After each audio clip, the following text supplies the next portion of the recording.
Hello and welcome to Explore Academy. I hope कि आप सभी की पढ़ाई बहुत अच्छी हो रही होगी। तो इस सेशन को कंटिन्यू रखते हैं और पिछले कल हमने जनवरी 2023 के करंट अफेयर को कवर कर लिया है। अब हम चलते हैं फेब 2023 और इस एक वीडियो में ये पूरा कवर हो जाएगा। तो ध्यान से देखिए, आपके एचएस के एग्ज़ाम के लिए जो आने वाला है और बाकी सभी एग्ज़ाम के लिए रेलेवेंट है। तो ध्यान से देखिएगा, जो इस वीडियो पर नए हैं या इस चैनल पर नए हैं वो इसे लाइक और शेयर ज़रूर करें और अपने कमेंट्स जो हैं वो ज़रूर दें ताकि पता चले कि आप लोग कितने एक्टिव हैं।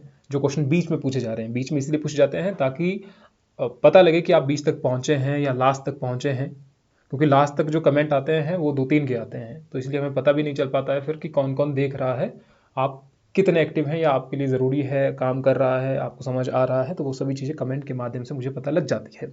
खैर, अब चलते हैं आज के करंट अफेयर पर। फेब 2023 पहला है आपका, माऊगंज मध्य प्रदेश का 53वां जिला बना, which is not relevant for HPES 2023, लेकिन याद रख सकते हैं कि माऊगंज मध्य प्रदेश का 53वां जिला बना कि क्यों ये न्यूज़ में था। नेक्स्ट है हमारा, भारतीय पनडुब्बी ने पहली बार इंडोनेशिया में डॉक किया। तो अब देखिए किस तरीके से ये आपके लिए इंपॉर्टेंट है, क्योंकि चीन जो है वो इस क्षेत्र में लगातार अपनी सैन्य गतिविधियों को बढ़ा रहा है, अपने एक्सक्लूसिव इकोनॉमिक जोन को बढ़ाने की कोशिश में लगा हुआ है। तो इसीलिए यहाँ पर देखिए कि भारतीय पनडुब्बी, और कौन सी पनडुब्बी है वो भी आपने याद रखना है। पहली बार कोई पनडुब्बी इंडोनेशिया में डॉक किया है और कौन सी पनडुब्बी है, INS सिंधु केसरी। INS सिंधु केसरी सोंदा जल डमरू मध्य, यानी कि स्ट्रेट इसे कहते हैं, सोंदा स्ट्रेट। और ये भी पता होना चाहिए आपको ये किसके बीच में है।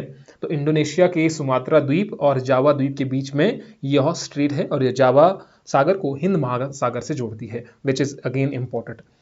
तो यह प्रोजेक्ट 877 के एक भाग के रूप में डिजाइन किए गए सिंधु घोष वर्ग से संबंधित है और सिंधु घोष वर्ग मूल रूप से सोवियत संघ के किलो वर्ग की प्रतिकृति है। यानी कि कहने का मतलब यह है कि जो INS सिंधु केसरी है, इसको बनाया किसकी हेल्प से गया है, तो रूस निर्मित है। ये रूस निर्मित सिंधु घोषी श्रेणी की पनडुब्बी का हिस्सा है ये।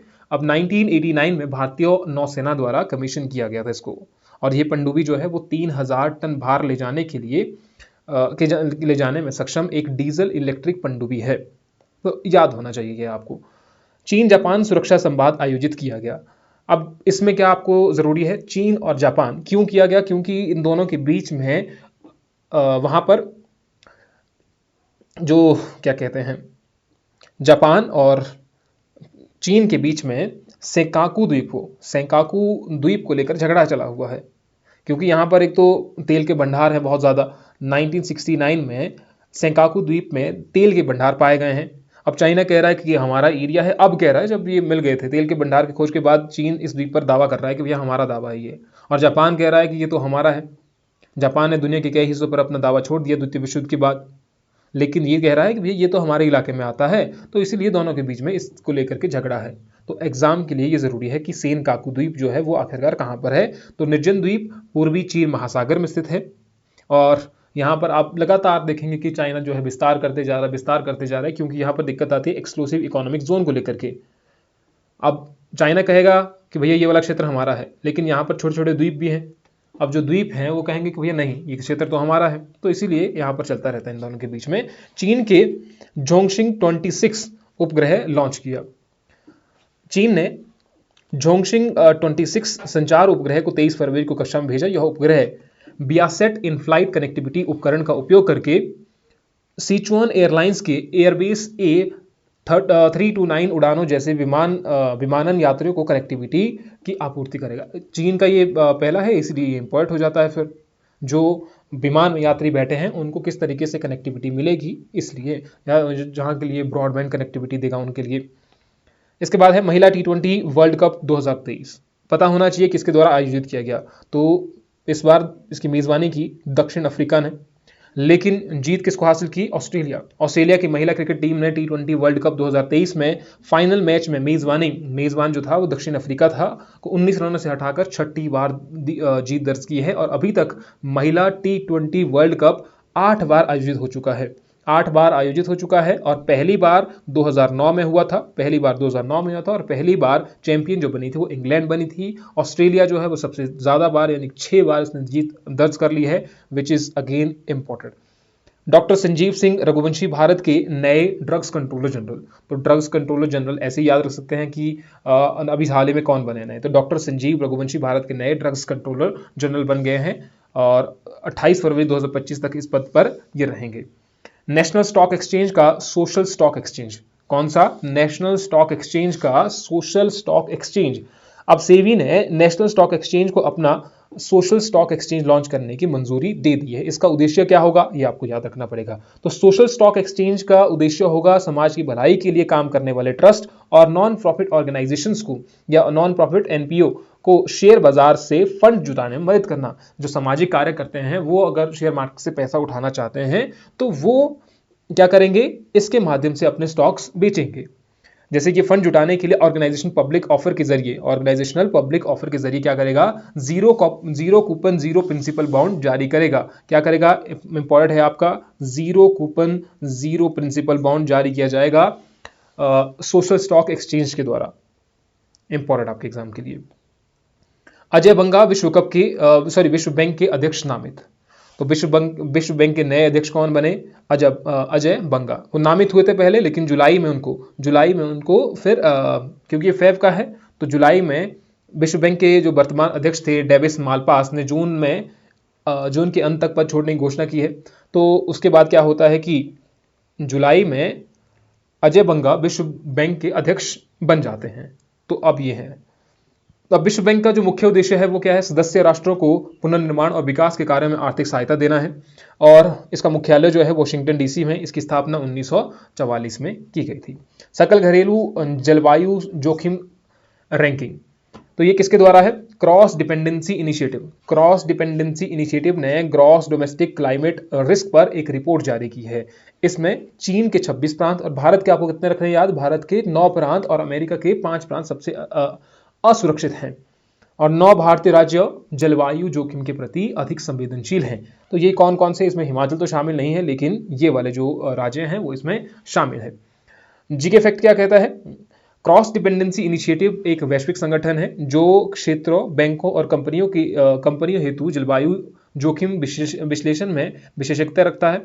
तो ये याद रख सकते हैं। संसद रत्न अवार्ड 2023 उतना भी इंपॉर्टेंट नहीं है, लेकिन हाँ 13 सदस्यों और 2 सदस्य संसदीय समिति को संसद रत्न अवार्ड 2023 से सम्मानित किया गया। अब 23 है, कितने? 13 है टोटल। 13 में से 8 जो थे वो लोकसभा से और 5 जो थे वो राज्यसभा से। ये लोकसभा से और ये राज्यसभा से। नाम आपको सारे के सारे याद रखने की जरूरत है नहीं।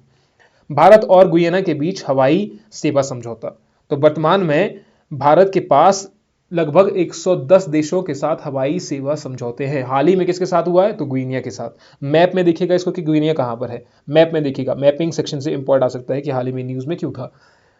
HD 3385 नामक गेहूं की नई फसल, फिर से ये इंपॉर्ट हो गया कि HD 3385 ये किसकी नई किस्म है? तो भारतीय कृषि अनुसंधान परिषद ने गेहूं की एक नई किस्म HD 3385 विकसित की है। यह मौसम में बदलाव और बढ़ती गर्मी के कारण उत्पन्न होने वाली चुनौतियों का सामना करने में सक्षम है। यह नई किस्म बुवाई के लिए अनुकूल है और इस फसल को मार्च महीना होने से पहले काटा जा सकता है। तो यानी कि इसके बहुत सारे फायदे हैं किसानों के लिए। अगला है हमारा भारतीय कृषि अनुसंधान परिषद, तो ये यहाँ पर है 1929 में इसकी स्थापना होती है और न्यू दिल्ली में इसका हेडक्वार्टर है। नेक्स्ट है नागपुर में विश्व के सबसे बड़े दिव्यांग पार्क। कहां पर? नागपुर में विश्व के सबसे बड़े और अनोखे दिव्यांग पार्क नाम है आपका अनुभूति समावेशी पार्क की आधारशिला रखी गई है। अनुभूति समावेशी पार्क, इसका नोडल मंत्रालय है सामाजिक न्याय और अधिकारिता मंत्रालय और पार्क में 21 प्रकार की विकलांगताओं के लिए अनुकूलित सुविधाएं होंगी। कितनी? 21 प्रकार की विकलांगताओं के लिए अनुकूलित सुविधाएं होंगी। अंतर्राष्ट्रीय मातृभाषा दिवस मनाया जाता है 21 फरवरी को और इस बार इसकी जो थीम थी वो थी बहुभाषी शिक्षा को बदलने की आवश्यकता। बहुभाषी शिक्षा को बदलने की आवश्यकता। इस दिवस को मनाने का उद्देश्य है कि विश्व में भाषाई और सांस्कृतिक विविधता को बढ़ावा देना। और यूनेस्को ने घोषणा कब की इस दिवस को मनाने की? तो 17 नवंबर 1999 को वर्ष 2000 से विश्व भर में इस दिवस का आयोजन किया जा रहा है। कब से? 2000 से इसका ये जो दिवस है वो मनाया जा रहा है। और यह दिन बांग्लादेश द्वारा अपनी मातृभाषा बंगला की रक्षा के लिए किए गए लंबे संघर्ष के लिए भी रेखांकित करता है।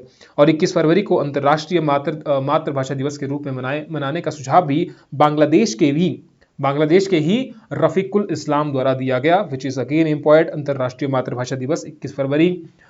थीम बहुभाषा शिक्षा और शिक्षा को बदलने की आवश्यकता। 17 नवंबर 1999 को घोषणा की गई यूनेस्को के द्वारा और 2000 से विश्व भर में यह दिवस मनाया जाने लगा है। बांग्लादेश की जो मातृभाषा है बंगला, उसकी रक्षा के लिए या उसकी सुरक्षा के लिए, संरक्षण के लिए भी यह दिवस याद रखा जाता है। और सुझाव किसने दिया था? तो बांग्लादेश के ही रफीकुल इस्लाम के द्वारा।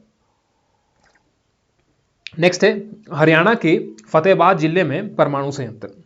हाल ही में नया परमाणु संयंत्र कहां पर खुला? तो गोरखपुर में परमाणु संयंत्र स्थापित किया गया है। और यह परमाणु संयंत्र 1400 मेगावाट बिजली पैदा करेगा और इसमें 700 मेगावाट की 2 यूनिटें होगी, यानी कि 1400। विश्व सामाजिक न्याय दिवस तो हर वर्ष 20 फरवरी को पूरे दिवस पे मनाया जाता है। एक हमने अभी देखा, देखो ये मातृभाषा दिवस जो 21 फरवरी को मनाया जा रहा है, और 20 फरवरी को विश्व सामाजिक दिवस, विश्व सामाजिक न्याय दिवस।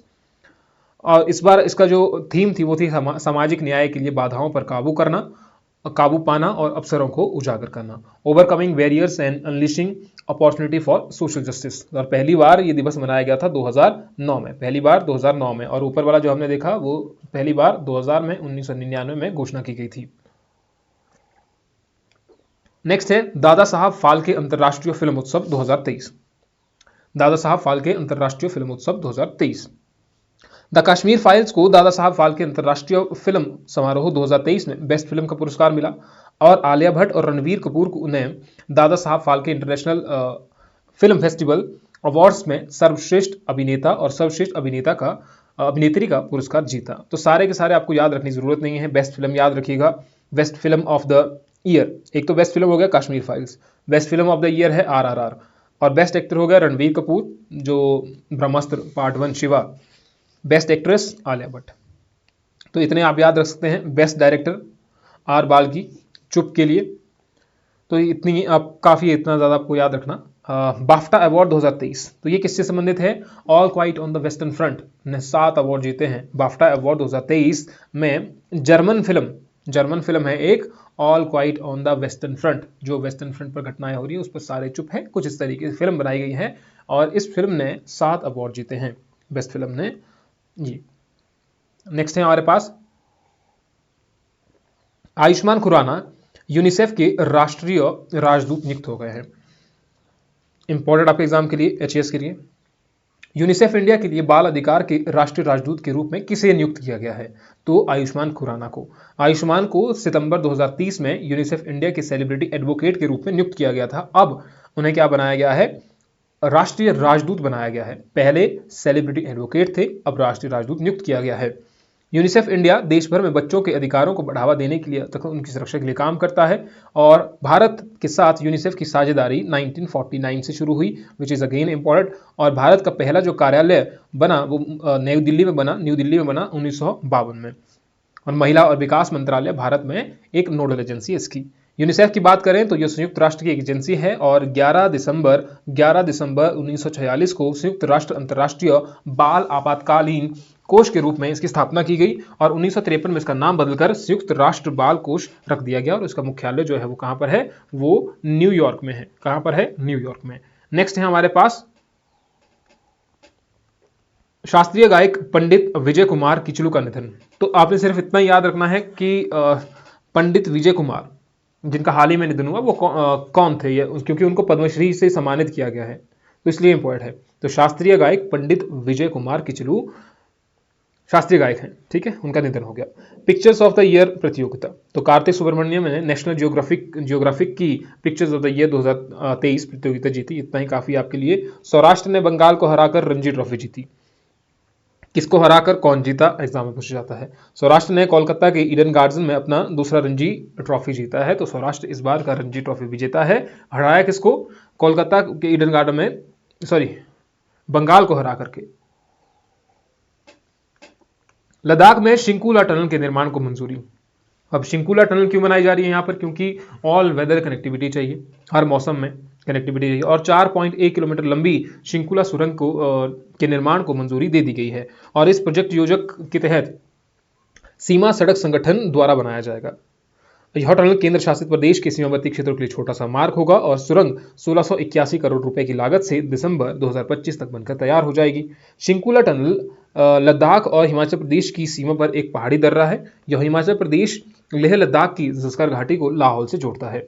विच is again important. Shinkula pass कहाँ पर है, शिंकुला टनल कहाँ पर बन रही है और कितने किलोमीटर बनेगी, क्यों बन रही है, ये सभी चीजें। भारत तीसरा बड़ा टेक स्टार्टअप इकोसिस्टम। तो यहाँ पर जो स्टार्टअप, जैसे सबसे पहले नंबर पर आता है अमेरिका, दूसरे नंबर पर आता है चाइना, जहाँ पर स्टार्टअप इकोसिस्टम है। तो भारत जो है वो तीसरे नंबर पर आता है। ये भी इंपॉर्टेंट हो जाता है आपके एग्जाम के लिए। अब देखें तो वैश्विक स्तर पर भारत में दूसरी सबसे बड़ी संख्या में यूनिकॉर्न है और भारत में वर्ष 2022 में 23 यूनिकॉर्न को जोड़े गए, जो विश्व में सबसे अधिक है। जल जन अभियान। तो राजस्थान के सिरोही जिले के आबू रोड में जल जन अभियान का वर्चुअली उद्घाटन किया गया। यह अभियान ब्रह्म कुमारी संस्थान और जल शक्ति मंत्रालय द्वारा शुरू किया गया है। अब इसका उद्देश्य क्या होगा? इसका उद्देश्य है वाटर हार्वेस्टिंग के साथ पेड़ लगाने और जल संरक्षण के लिए लोगों को प्रेरित करना। विच इज इंपॉर्टेंट कि जल जन अभियान क्या है? क्या ये सिर्फ पानी से रिलेटेड है, वाटर हार्वेस्टिंग से रिलेटेड है? ऐसा नहीं है। तो इसके साथ साथ में पेड़ लगाना, जल संरक्षण के लिए लोगों को प्रेरित करना, ये इसका उद्देश्य है। अभियान के माध्यम से 10 करोड़ लोगों तक पहुंचाने का लक्ष्य रखा गया है। कवच 2023 साइबर सुरक्षा हैकाथन। तो यहाँ हिमाचल में भी ड्रग्स को खत्म करने के लिए हिमाचल गवर्नमेंट के द्वारा या हिमाचल पुलिस के द्वारा भी एक हैकाथन रखी गई थी। उसका नाम आप बताइएगा कमेंट सेक्शन में, जरूर बताइए जरा क्या है, इंपॉर्टेंट है आपके एग्जाम के लिए। तो ये कवच 2023 साइबर सुरक्षा के लिए हैकाथन, यानी कि ज़्यादा लोगों को बुलाना कि भैया आपको किस तरीके से आप चीज़ों को टैकल करेंगे, है ना। भारत अमेरिका का सैन्य अभ्यास तर्कश। किस किस का है सैन्य अभ्यास तर्कश? कौन किस किस के बीच में होता है, कौन दो देशों के बीच में होता है? तो भारत और अमेरिका के बीच में होता है। Marburg virus. इक्वेटोरियल गिनी सहित अफ्रीका के देशों में मार्बर्ग जो वायरस है वो तेजी से फैल रहा है और इसको लेकर के WHO ने आपात बैठक भी बुलाई है। इस वायरस के कारण अफ्रीका देश इक्वेटोरियल गिनी में 9 लोगों की मृत्यु हो चुकी है। अब हमें समझना पड़ेगा कि आखिरकार ये मार्बर्ग वायरस जो है वो आखिरकार क्या है। इंसानों में ये वायरस चमगादड़ से पहुंचा, यह इवोला वायरस के परिवार से संबंधित वायरस है। एग्जाम में इसी तरीके के क्वेश्चन पूछ जाता है जहां पर आपको स्टेटमेंट वाइज में पूछ जाएगा। ये इक्वेटोरियल गिनी के कुछ प्रभावित इलाकों में लॉकडाउन की घोषणा भी कर दी, जैसे कि कोविड में लॉकडाउन की घोषणा हुई, वैसे ही इस वायरस मार्बर्ग वायरस, और ये इंसानों में ये वायरस चमगादड़ से पहुंचा है, यह इवोला वायरस के परिवार का संबंधित रखता है। ये याद रखना है, जरूरी याद रखना है। मार्बर्ग वायरस के लक्षण क्या है? इस वायरस के संक्रमित व्यक्ति को सबसे पहले तेज बुखार आएगा, फिर नाक से खून आएगा, ठंड लगना, जी मचलाना, सिरदर्द लगेगी, ठंड लगना, बेचैनी के साथ साथ शरीर पर लाल रैशेस का पड़ना भी मार्बर्ग वायरस के संक्रमण के लक्षण हैं। दीप्ति शर्मा के T20 इंटरनेशनल में 100 विकेट हो गए हैं। तो भारत की ये पहली महिला गेंदबाज बन गई है जिनके 100 विकेट हो गए हैं T20 इंटरनेशनल्स में।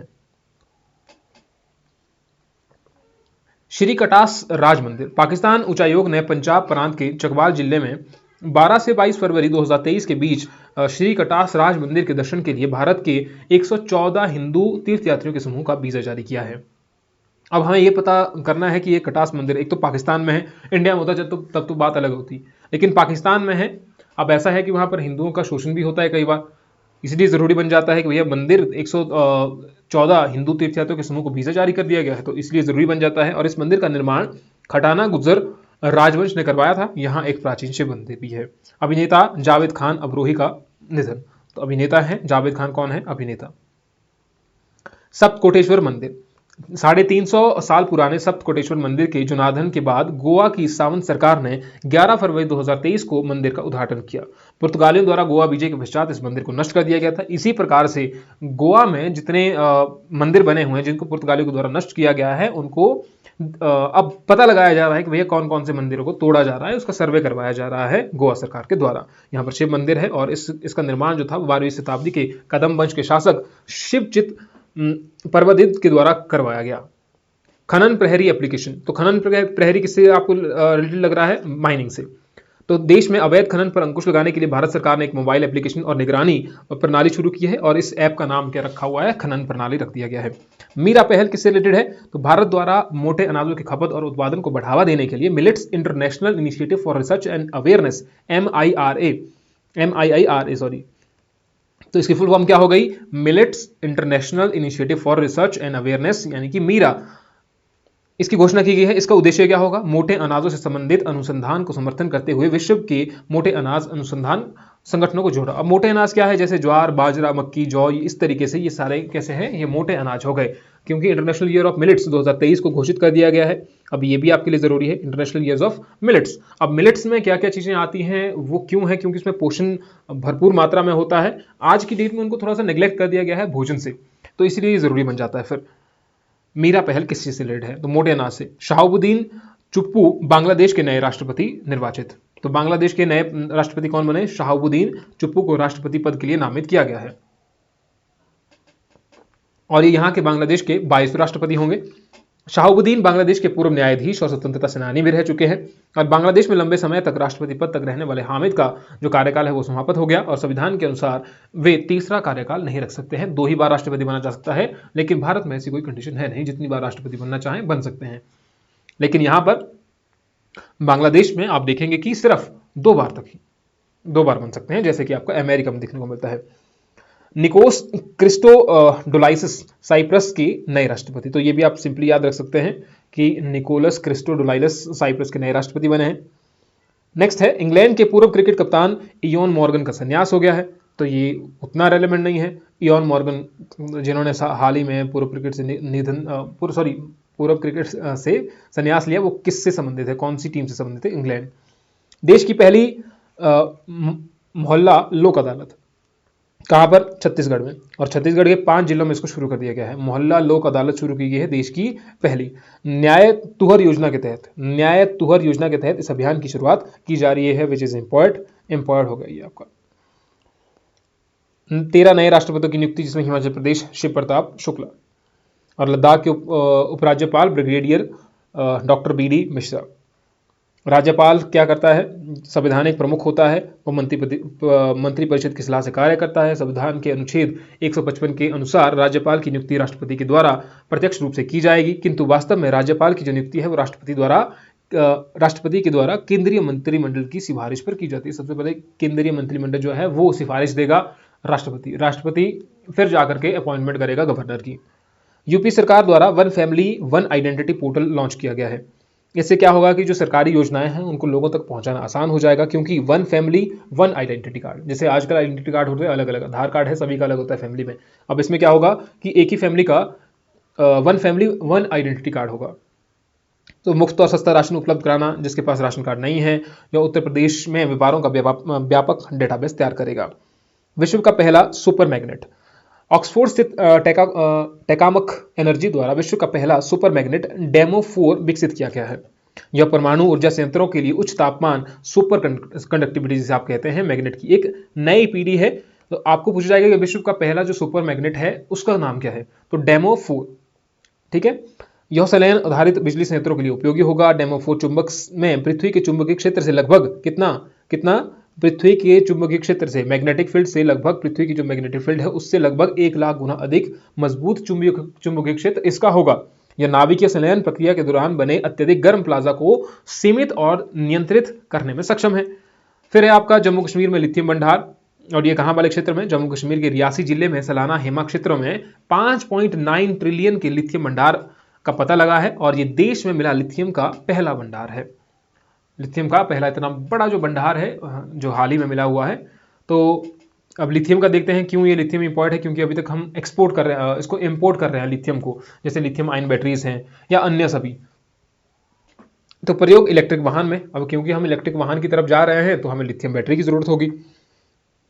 लिथियम आयन बैटरी की क्षमता ज्यादा होती है और अन्य रासायनिक क्रियाओं पर आधारित बैटरियों की तुलना में उनकी उम्र भी लंबी होती है। लिथियम का प्रयोग ईवी बैटरियों बनाने में होता है और लिथियम आयन बैटरी के कारण इलेक्ट्रिक वाहनों की रेंज बढ़ाने में मदद मिलती है। वर्तमान में चीन और ऑस्ट्रेलिया लिथियम के सबसे बड़े उत्पादक हैं, तो चीन से इंपोर्ट हो रहा है ऑस्ट्रेलिया, तो ये सबसे बड़े उत्पादक हैं। नेक्स्ट है, अभिनेत्री पीकी रोजी की 120वीं जयंती पर गूगल का डूडल। तो थोड़ा बहुत इंपॉर्टेंट, उतना नहीं है। मिष्टी योजना क्या है? भारत सरकार ने मैनग्रोव वृक्षारोपण के लिए बजट 2023 में मिष्टी योजना यानी कि मिष्टी स्कीम की MISSTI मिष्टी स्कीम किससे संबंधित है? तो किसे मैनग्रोव वृक्षारोपण से संबंधित है। मैनग्रोव क्या करता है? एक ट्रांजिशन जोन है between two biomes, between two ecosystem, ठीक है। जैसे कि ये टेरेस्ट्रियल हो गया, ये टेरेस्ट्रियल हो गया, ये यहाँ पर एक्वेटिक इकोसिस्टम हो गया, ये एक्वेटिक हो गया, ये पानी वाला हो गया, ये ज़मीन हो गई। इसके बीच में आपको थोड़ा सा दलदल दिखाई देता है, जहाँ पर ऐसे पेड़ पेड़ होते हैं, दलदल दिखाई देता है। तो उस दलदल को क्या बोलते हैं हम? उस दलदल को बोलते हैं मैनग्रोव फॉरेस्ट। जो यहाँ से अगर मान लीजिए पानी आ रहा है तो वो रोक देता है यहाँ पर आने के लिए।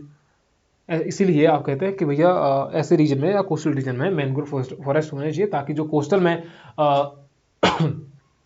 सुनामी वगैरह आती है उसके प्रभाव जो है वो कम हो जाते हैं मैनग्रोव फॉरेस्ट के कारण। प्रधानमंत्री विश्वकर्मा कौशल सम्मान विकास योजना, ये क्या है? यह योजना भारत में सदियों पुरानी कलाओं और पारंपरिक शिल्पों को जीवित रखने तथा देश के कारीगरों और शिल्पकारों को आर्थिक स्थिति बढ़ाने में मदद करेगी। विश्वकर्मा कौशल सम्मान योजना का लाभ बढ़ई, सुनार, मूर्तिकार, लोहार, कुम्हार जैसे पारंपरिक जो कारीगर हैं वो उसको उठा सकते हैं। गुणवत्ता में सुधार किया जाएगा। ये इस योजना के माध्यम से उत्पादों की गुणवत्ता में सुधार किया जाएगा। इसके तहत निर्मित कला और शिल्प को भारत सरकार अंतर्राष्ट्रीय बाजार तक ले जाएगी। फिर है हमारा NTPC को ATD बेस्ट अवार्ड 2023। NTPC क्या है? विद्युत मंत्रालय के तहत एक केंद्रीय सेंट्रल सार्वजनिक क्षेत्र का उपक्रम यानी कि PSU है, पब्लिक सेक्टर अंडरटेकिंग है। तो उसको कौन सा अवार्ड मिला है? ATD बेस्ट अवार्ड 2023, ठीक है। यूएस द्वारा ATD बेस्ट अवार्ड 2023 से सम्मानित किया गया है। और इसकी जो स्थापना है NTPC की स्थापना जो है 1975 में की गई है। याया तसो झील लद्दाख का पहला जैव विविधता विरासत स्थल। तो पहला लद्दाख का जैव विविधता विरासत स्थल कौन सा है? तो याया तसो झील।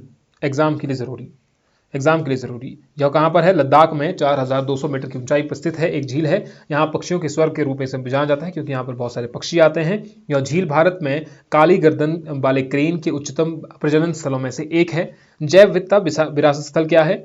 तो जैविक विविधता अधिनियम 2002 के तहत किसी भी राज्य सरकार द्वारा साइट को जैव विविधता विरासत के रूप में अधिसूचित किया जाएगा। किसके द्वारा? राज्य सरकार, नॉट सेंट्रल सरकार। जैव विविधता विरासत स्थल में उच्च स्थानिकता, पालतू प्रजातियों और दुर्लभ और खतरे वाली प्रजातियां पाए जाते हैं। शिक्षा मंत्रालय द्वारा Yuva Sangam portal 2023 Yuva Sangam portal launch किया गया है। शिक्षा मंत्रालय द्वारा युवा संगम पोर्टल के साथ पायलट प्रोजेक्ट लॉन्च किया गया है। यह कार्यक्रम क्या करेगा? पर्यटन, परंपरा, प्रगति, प्रौद्योगिकी और परस्पर संपर्क की भावना से किया जा रहा है। नताशा पेरियानागम विश्व की सबसे मेधावी छात्रा, इससे पहले भी यही थी तो अब भी यही बनी है। 13 वर्ष की है ये नताशा, न्यूजर्सी में फ्लोरेंस एम गॉर्डनियर मिडिल स्कूल की छात्रा हैं। तो उन्हें विश्व की सबसे मेधावी छात्रा घोषित कर दिया गया है। और विश्व भर में 76 देशों से लगभग 15,000 छात्र छात्राओं की ऊपरी ग्रेड स्तर की परीक्षा के नतीजे के आधार पर भारतीय मूल की अमेरिकी स्कूली छात्रा नताशा पेरियानेगम को लगातार दूसरे साल विश्व की सबसे मेधावी छात्रा घोषित किया गया है। नेक्स्ट है हमारा भारतीय संगीतकार रिकी केज को ग्रैमी पुरस्कार, इंपॉर्टेंट एग्जाम के लिए। तो अमेरिका की लॉस एंजलिस में 65वें वार्षिक ग्रैमी अवार्ड्स में भारतीय संगीतकार रिकी केज ने ग्रैमी पुरस्कार जीता है। और रिकी तीसरा ग्रैमी पुरस्कार जीतने वाली एकमात्र महिला हैं, इसलिए इंपॉर्टेंट बन जाता है। रिकी केज ग्रैमी अवार्ड जीतने वाली सबसे कम उम्र और चौथे भारतीय हैं। पाकिस्तान के पूर्व राष्ट्रपति परवेज मुशर्रफ का निधन हो गया है, तो ये भी एग्जाम के लिए इंपॉर्टेंट हो जाता है। अटल बिहारी वाजपेयी के साथ में इनका शिखर सम्मेलन भी हुआ था 2001 में, आगरा आए थे, परंतु ये जो वार्ता थी वो सफल नहीं हो पाई। मॉर्निंग कंसल्ट के अनुसार नरेंद्र मोदी विश्व में सबसे लोकप्रिय नेता, ऐसा ही पूछा जा सकता है। तो नरेंद्र मोदी उतना इंपॉर्टेंट नहीं है, लेकिन फिर भी आप याद रख सकते हैं।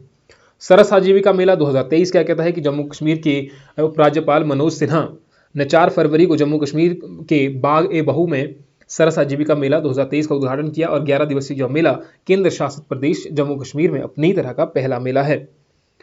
30वीं राष्ट्रीय बाल विज्ञान कांग्रेस, तो तीसरी अहमदाबाद में हुआ, ये अहमदाबाद के साइंस सिटी में, और इस राष्ट्रीय बाल विज्ञान कांग्रेस की मेजबानी Gujarat council on science and technology, Gujarat council for science city and cell education ने की। अब इसके बारे में ज़्यादा नहीं है, लेकिन फिर भी भारत यात्रा वर्ष 2023 अभियान, केंद्रीय पर्यटन मंत्री, तो किससे रिलेटेड है? ये पर्यटन से संबंधित है, टूरिज्म से रिलेटेड है। देश में यात्रा को प्रोत्साहित करना इसका मुख्य उद्देश्य है। इस उद्देश्य से क्या हो जाएगा कि स्मारक, त्योहार, पर्यटन स्थल आदि का प्रदर्शन किया जाएगा। सैन्य अभ्यास त्रिशा करीब प्रहार, तो किसके बीच में? ये सैन्य भारतीय ही सेना का ही अभ्यास था। तो उत्तर बंगाल में संयुक्त परीक्षण अभियान त्रिशा करीब प्रहार का आयोजन किया गया। नेक्स्ट है हमारा भारत चीन व्यापार असंतुलन। देखिए ये इंपॉर्टेंट बन जाता है आपके मेंस और प्रीलिम पॉइंट ऑफ व्यू से कि 13 जनवरी को चीन के सीमा शुल्क विभाग द्वारा जारी किए गए आंकड़ों के अनुसार 2022 में भारत और चीन के बीच व्यापार 8.4% बढ़ करके 135.98 अरब डॉलर के और अब तक के सबसे उच्च स्तर पर पहुंच गया है। पिछले साल यह आंकड़ा कितना था? 125 अरब डॉलर था। अब कितना बढ़ गया है? 135.98 अरब डॉलर पहुंच गया है। इससे क्या होगा? व्यापार घाटा पहली बार 100 अरब डॉलर के पार हो चुका है। अब ये व्यापारिक घाटा क्या है? क्योंकि हम इंपोर्ट जो है वो ज्यादा कर रहे हैं, एक्सपोर्ट चाइना के लिए बहुत कम कर रहे हैं। वर्ष 2022 में भारत में चीन से आयात वार्षिक आधार पर 21.7% बढ़कर के 111.9 अरब अमेरिकी डॉलर रहा। दूसरी तरफ भारत में चीन को निर्यात जो था वो 37.9% घट करके कितना हो गया है? अब 17.48 अरब अमेरिकन डॉलर रह गया। निर्यात हमारा घट रहा है और आयात हमारा बढ़ रहा है। तो व्यापारिक घाटा जो है वो 100 करोड़ से पार हो चुका है। वृद्धि के कारण क्या है कि हम इतना इंपोर्ट क्यों कर रहे हैं? एक तो भारत में मांग है, दूसरा increasing imports of intermediate goods, जो इंटरमीडिएट गुड्स हैं जैसे दवाइयां हैं या कुछ इलेक्ट्रॉनिक्स हैं, दवाइयां नहीं इलेक्ट्रॉनिक्स हैं, तो उसके लिए जो इंटरमीडिएट्स जो गुड्स हैं वो हम बाहर से मंगाते हैं। जैसे यहाँ पर जो ज़्यादा है असेंबलिंग होती है, यहाँ पर असेंबल किया जाता है सिर्फ। चिकित्सा आपूर्ति, और पिछले कुछ वर्षों में चीन से भारत के सबसे बड़े आयात में सक्रिय दवा सामग्री, active pharmaceutical ingredients, APIs, chemicals, electric and mechanical machineries, auto components, medical supplies ही सारे चल रहे हैं। व्यापारिक घाटा क्या है? व्यापारिक घाटा वही है जब आपका इंपोर्ट जो है वो कम होगा और एक्सपोर्ट ज़्यादा होगा तो व्यापारिक घाटा बढ़ेगा। अगर एक्सपोर्ट ज़्यादा होता है, इंपोर्ट कम होता है, तो आपका व्यापारिक घाटा कम होगा। प्रधानमंत्री पीबीटीजी विकास मिशन, तो ये क्या है? प्रधानमंत्री पीबीटीजी डेवलपमेंट मिशन। ये पहले पीबीटीजी क्या है? तो देखिए ये पीबीटीजी क्या है कि भारत में गृह मंत्रालय द्वारा 75 जनजातीय समूह को, विशेष रूप से कमजोर जनजातीय जो जनजाति हैं, शेड्यूल्ड एरिया हैं, उससे भी कमजोर, पर्टिकुलरली वल्नरेबल शेड्यूल्ड ट्राइब्स, तो उससे भी बिल्कुल ऐसा है कि ट्राइबल ग्रुप्स जो उससे भी कमजोर हैं, तो उनको कितने हैं? वो 75 है एट प्रेजेंट। उनको पीबीटीजीज के रूप में वर्गीकृत किया गया है। तो पीबीटीजीज 18 राज्य तथा अंडमान और निकोबार द्वीप समूह में संघ राज्य क्षेत्र में रहते हैं और ये आपके लिए इंपॉर्टेंट है। इसके लिए योजना भी चलाई जा रही है ताकि इसमें सुधार किया जाए। इसके लिए योजना चलाई जा रही है, प्रधानमंत्री पीबीटीजी विकास मिशन। आदिवासी समूह में पीबीटीजी सबसे कमजोर है और वर्ष 1975 में भारत सरकार ने सबसे कमजोर जनजातीय समूह को पीबीटीजी नामक एक अलग श्रेणी के रूप में पहचानने की पहल की थी। 75 सूचीबद्ध पीबीटीजी ने सबसे अधिक संख्या ओडिशा में पाई जाती है। ओडिशा में इंपॉर्ट हो गया और इसके बाद आंध्र प्रदेश हो गया। पीबीटीजी के निर्धारण जो मापदंड है वो कैसे हैं? देखिए, एक तो किसको आप पीबीटीजी बोलेंगे? तो प्री एग्रीकल्चर लेबर और टेक्नोलॉजी होनी चाहिए, स्टेगनेंट और डिक्लाइनिंग पॉपुलेशन होनी चाहिए, एक्सट्रीमली लो लिटरेसी होनी चाहिए और सस्टेनेंस लेवल ऑफ इकोनॉमी होनी चाहिए। तो ये सभी जो हैं अगर हैं तो उनको पीबीटीजीज में शामिल किया जा सकता है। तो ये रहे आपके फेब 2023 के करंट अफेयर। आई होप कि आप सभी को समझ आए होंगे। कमेंट सेक्शन में ज़रूर बताइएगा कि आपको समझ आ रहे हैं या नहीं आ रहे हैं। इसके बाद हम चलेंगे मार्च 2023। आई होप कि आपकी पढ़ाई बहुत अच्छी चल रही होगी। करते रहिए पढ़ाई। कौन क्या कर रहा है उस पर आप ध्यान मत दीजिए। आपसे मिलते हैं नेक्स्ट क्लास में। Thank you.